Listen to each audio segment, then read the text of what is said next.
Although Marcus Aurelius is rightly held in high regard by historians, there's still some detractors with interesting points. The main criticisms of Marcus Aurelius are his treatment of the Christians and his tolerance of slavery. And it seems like a weird blind spot that people had back then, where Marcus Aurelius wrote to himself deep diving on morality, but he never once questioned if slavery was really something that was morally okay. This isn't even a political thing either. Sometimes publicly we can't say things because of where public sentiment is, but even when writing to himself, he never mentioned that maybe the fact that we have slaves is kind of weird.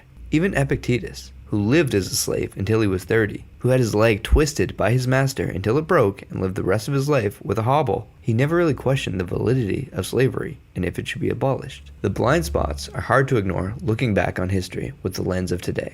But it got me thinking, what kind of blind spots do we have in society today that generations will look back on in the future and be disgusted by?